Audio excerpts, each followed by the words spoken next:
Boa noite, sejam bem-vindos todos para mais uma reunião de estudos. Nosso penúltimo encontro, porque hoje é o penúltimo capítulo do livro No Rumo do Mundo de Regeneração. Nós estamos sempre com muita alegria que a gente encontra aqui essas amigas e a gente deixa aqui disponível depois para os outros amigos que não podem acompanhar neste momento.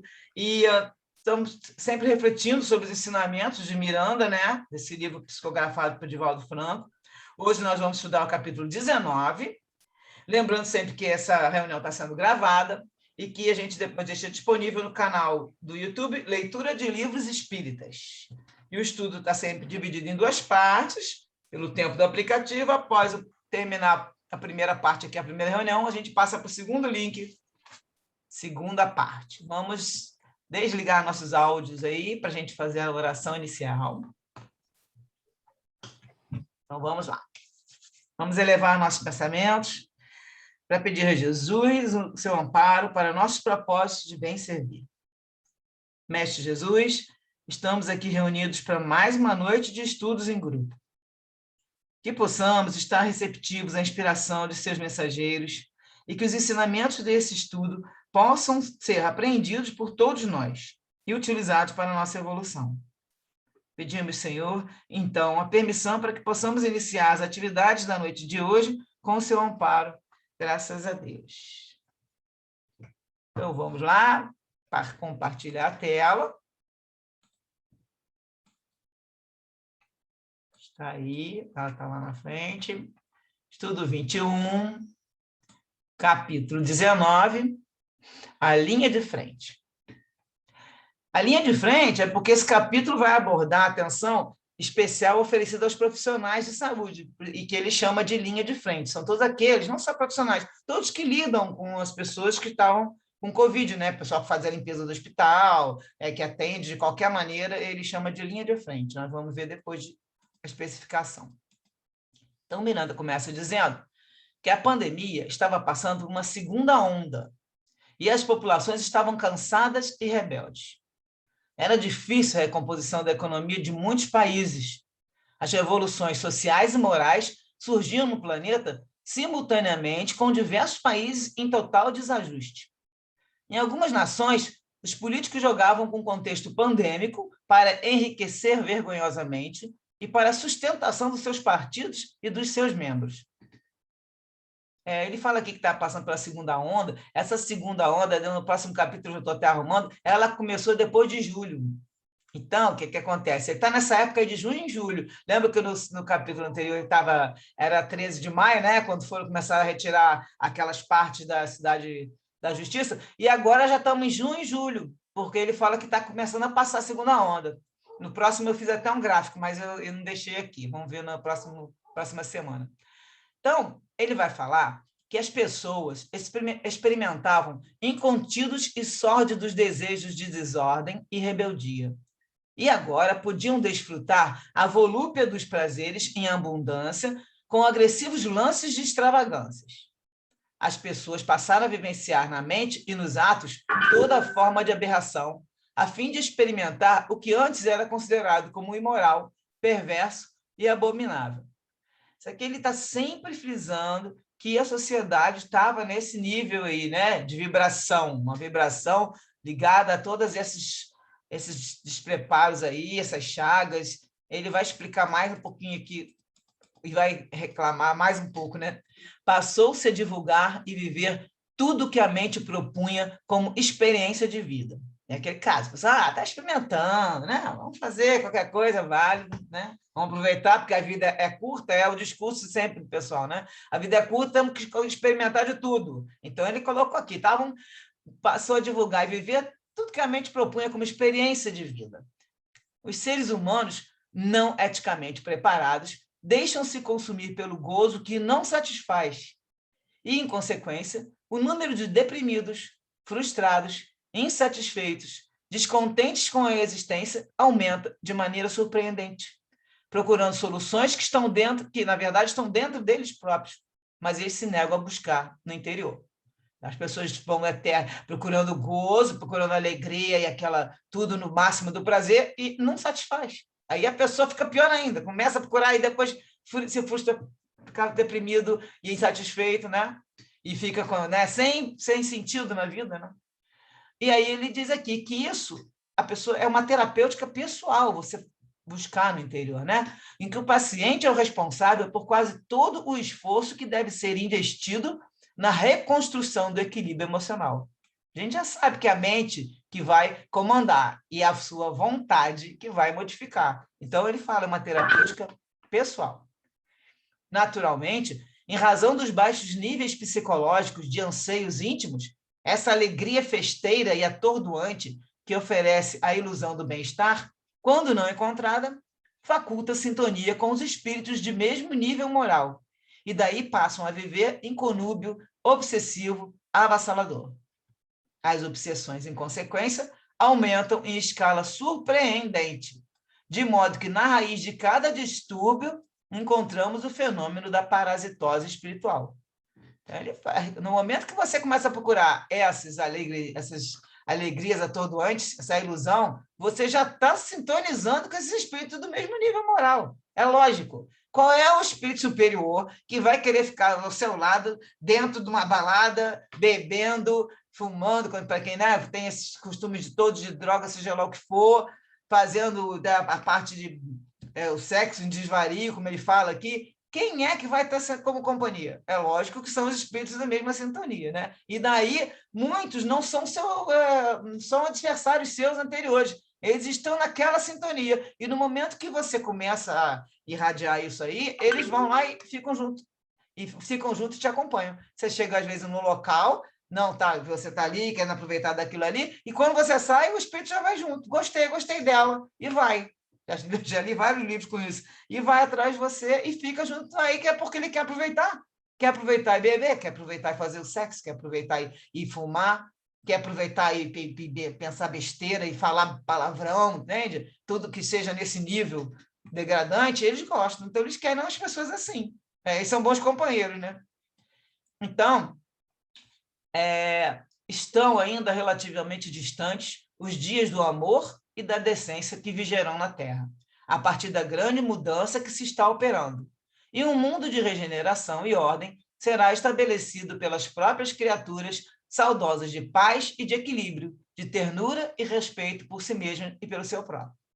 O que ele quer dizer com isso aqui? Isso aqui a gente já viu, a gente vê no Livro dos Espíritos. Kardec vê na pergunta 784. Ele pergunta, bastante grande é a perversidade do homem. Não parece que, pelo menos do ponto de vista moral, ele, em vez de avançar, caminha aos recuos? Quanta gente escuta isso hoje em dia, gente? Eu escuto muito para você falar. O mundo está piorando.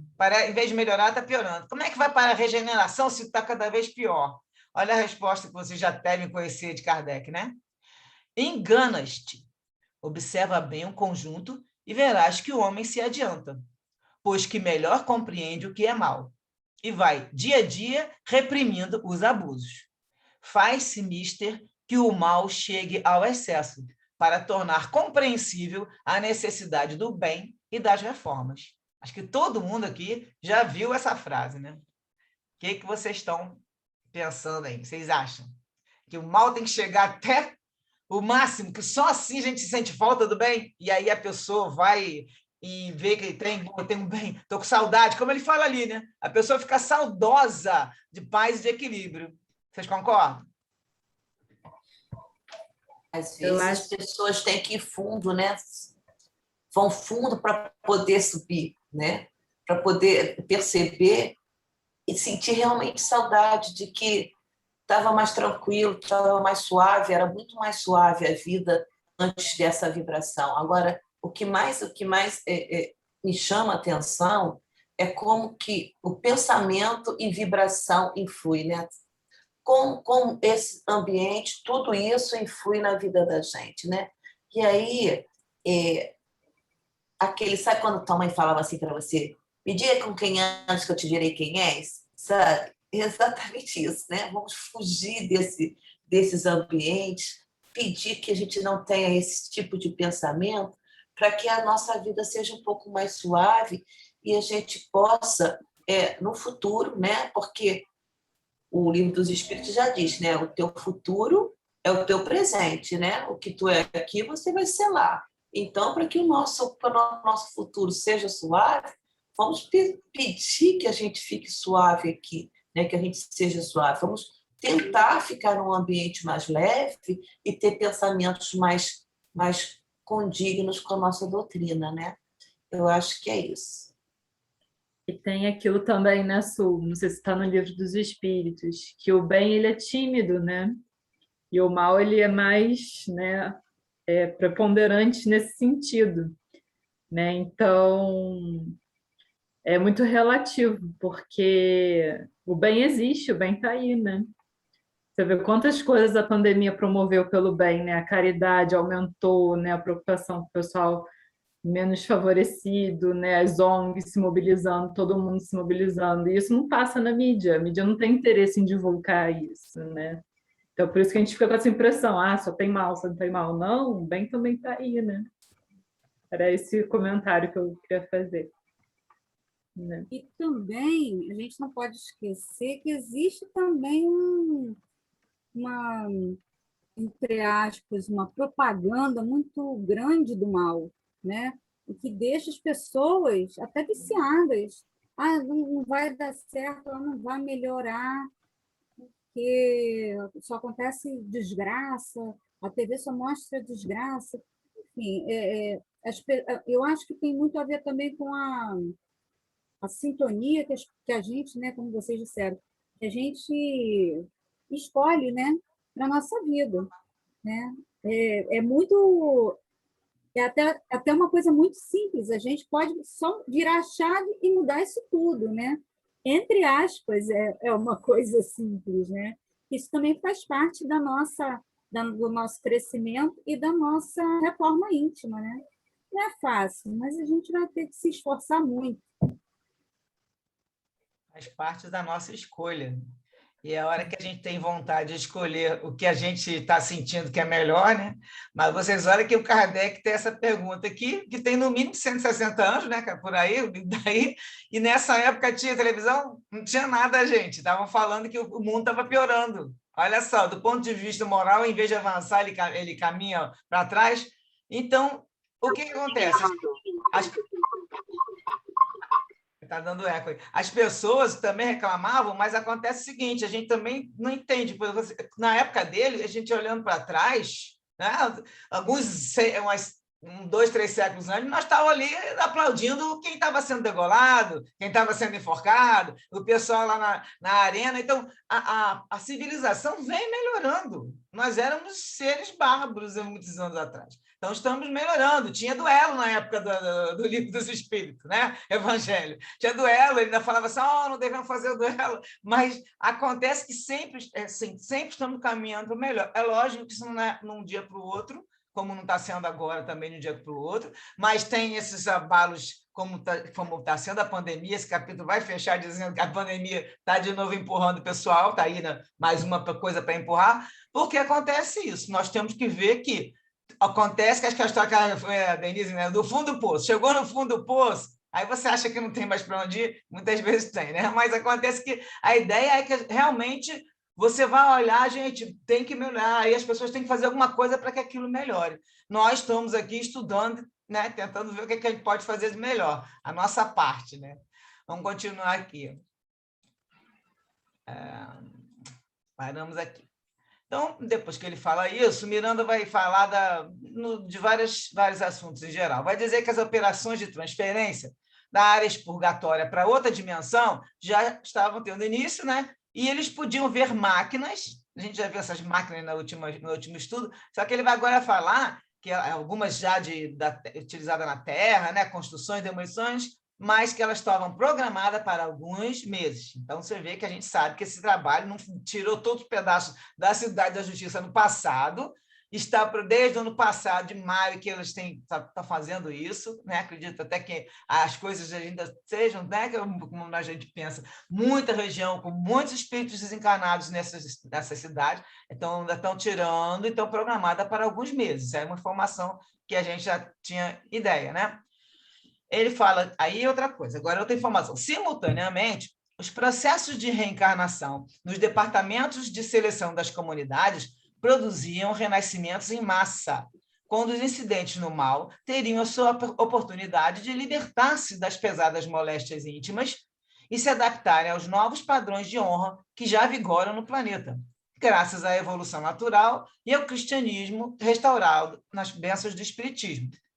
Por causa disso, a doutrina dos espíritos é vista pelas entidades abomináveis como inimiga a ser combatida com todas as armas, de fora do clã para dentro e, principalmente, dentro das fileiras espiritistas, onde as torpezas morais de cada um que ainda não se evangelizou são estimuladas ao dissídio, ao separatismo, à desunião, às ofensas recíprocas. Então, ele está falando dentro do nosso centro espírita, dentro dos nossos colegas de trabalho, às vezes no trabalho que a gente possa fazer voluntário, e isso acontece. Aquele que ainda não se evangelizou, né, que aí fica com raiva, fica melindrado porque o outro falou não sei o quê, ou fica chateado porque aí o orgulho dele bate, ninguém chamou ele, ou então ninguém percebeu que ele fez uma coisa e acha que é ingratidão. Nisso, ele fala, deixa bem claro que prestar atenção dentro das fileiras que está acontecendo também.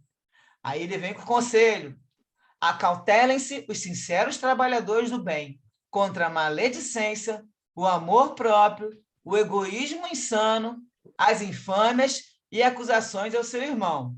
Eu ainda acrescento aqui do lado do amor próprio o orgulho, né? Que o amor próprio é orgulho, então, orgulho é o que aquela outra, que o Kardec até fala, que é ele e o egoísmo são os dois piores. E, no caso, ele fala e as acusações ao seu irmão na seara da fraternidade da união. Prestar atenção nisso, maledicência, aí está falando, tá vendo, cara, como é que faz? Nem parece, aí os comentários fraternos, né, na fofoca, eles fazem os comentários fraternos dizendo, nem parece que é espírita fazendo isso. Quer dizer, isso é certo a gente falar? Claro que não, né? Em volta e meia a gente se pega comentando fraternalmente alguma ação que algum amigo fez errado, que era equivocado, ou era para ter feito melhor e a pessoa não prestou atenção. Prestar atenção que a gente não pode ficar nesse julgamento, né?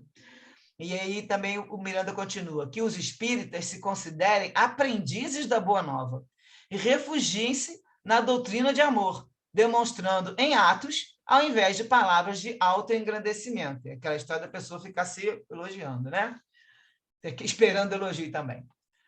Os verdadeiros servidores que merecem destaque são aqueles que servem de exemplo pelo que fazem em favor da causa, e não aqueles que estão preocupados com as casas nas quais trabalham, nas casas espíritas, ou seja, local de trabalho voluntário, e as pessoas que as dirigem. Todos merecem nosso respeito e consideração, mas a liderança honorável encontramos em Jesus e no seu discípulo Allan Kardec. E o aviso é: este é um momento muito grave na seleção da semente boa e da erva daninha, que floresce facilmente na área que está sendo trabalhada.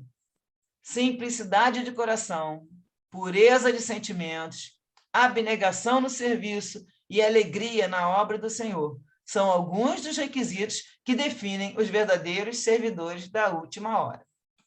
Vocês concordam com esses requisitos? Plenamente.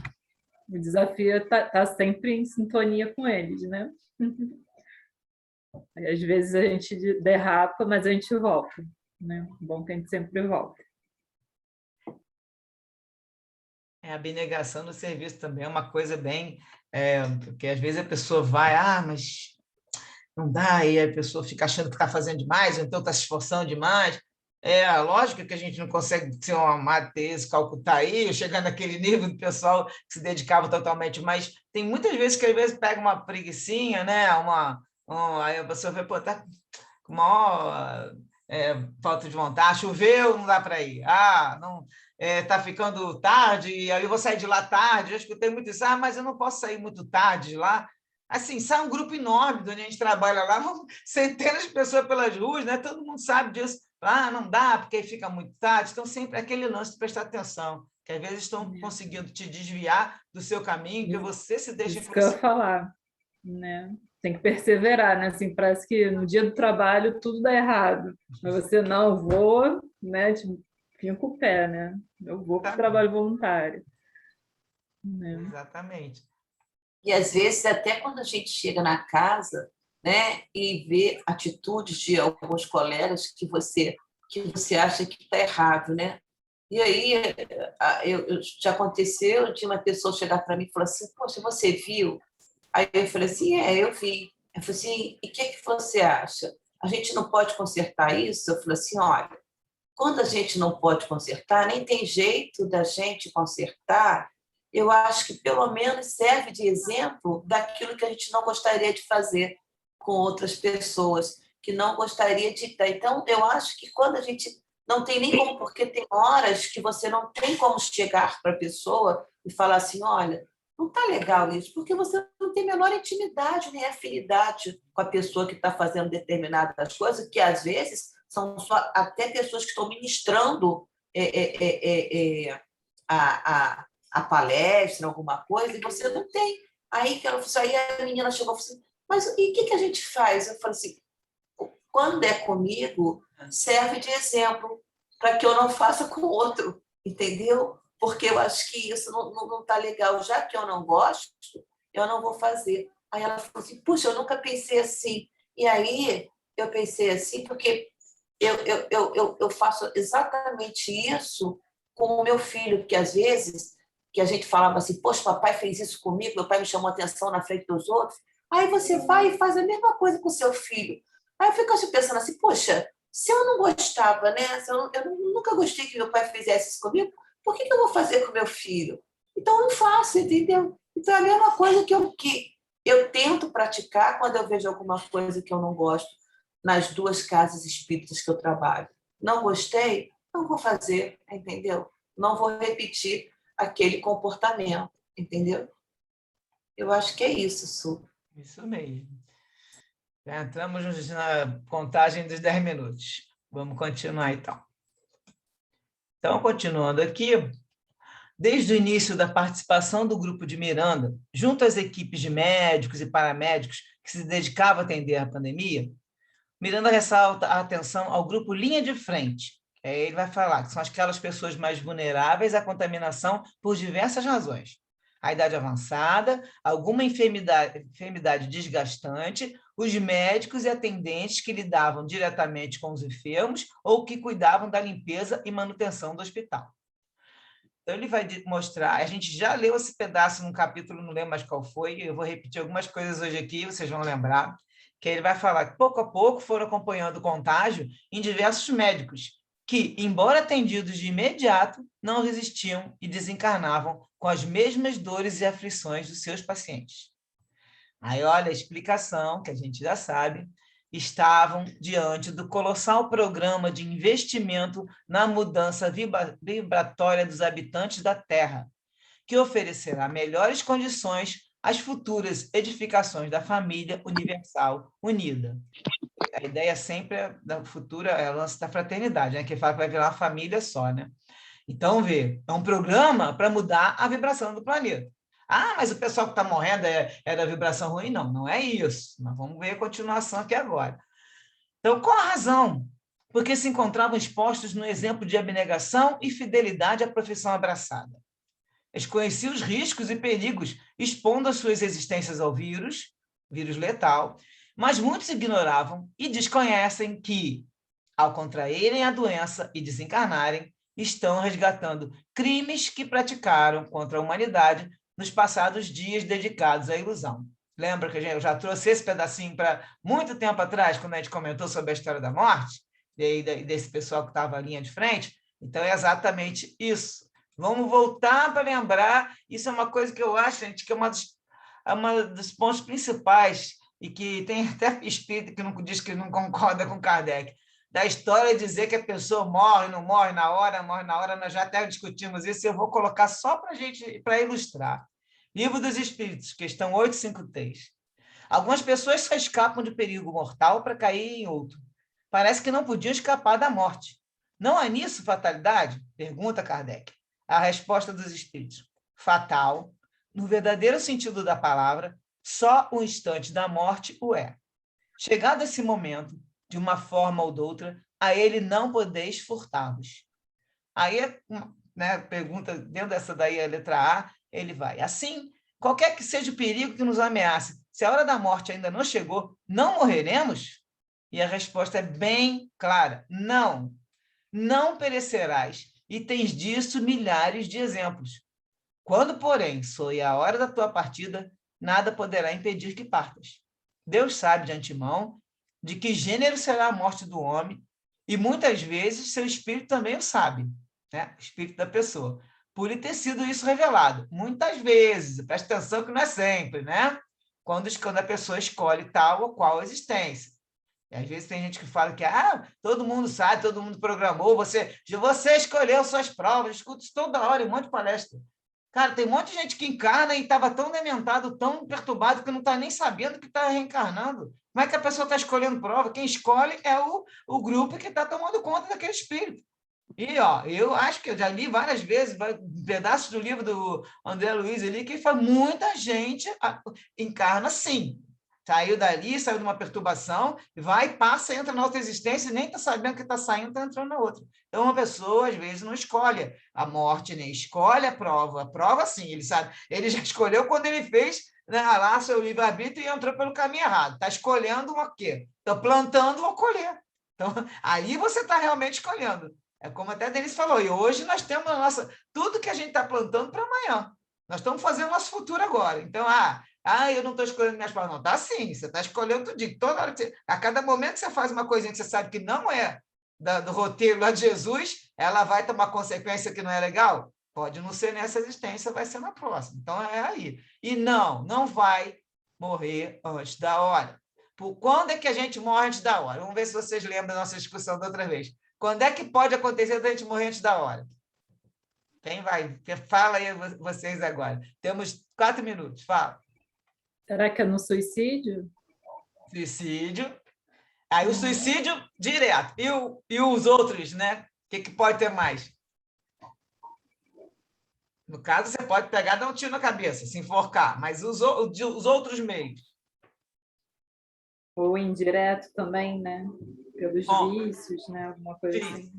Cigarro, bebida, a pessoa não se cuidar, não quer fazer nenhum tipo de... O médico fala, tem que fazer algum exercício, não, você tem que ir lá, teu coração não quer fazer nada, ficar em casa plantado, não quer se movimentar, nem ir para ele, nem que vá fazer uma fisioterapia, não quer fazer, porque a pessoa já está largada, né? Desanimada. Qualquer falta de trato do seu corpo para a saúde, não é para beleza, estou falando para a saúde. Então, qualquer falta de cuidado que você tenha com esse presente que nós recebemos de Deus, que é o instrumento para a gente evoluir, você já está antecipando a sua hora. Aí não, aí você vai morrer antes da hora. Agora, se você não fez nada, está se cuidando, está se alimentando, né, do melhor jeito que você pode, está cuidando da saúde, está fazendo tudo que tenta fazer o melhor para tudo e para todos. Daí você vai, pega uma Covid e morre. Você cuidou, botou máscara, lavou a mão, pega a Covid e morre. Ai, meu Deus do céu, culpa é de qualquer coisa. Mas se você fez o que tinha que fazer, você está nessa turma aí, que a gente vai falar já na próxima sala, que aí eu só vou até falar essa frase aqui, que sempre haverá mártires, conscientes ou não, em todos os processos evolutivos da nossa casa planetária. Então, sempre tem. Eles não estão conscientes, essa turma que está ali dos médicos, todos não estavam conscientes que iam morrer por causa disso, né? Eles se candidataram antes do berço, nós já vimos isso também, esse trechinho que já falei, para socorrer os irmãos, mesmo que ao preço alto da vida física. E do além-túmulo, no caso, preço da morte, né? Para onde eles retornam? Lá, sob carinhoso amparo. Estão todos sendo recebidos com todo carinho. Ele fala aqui.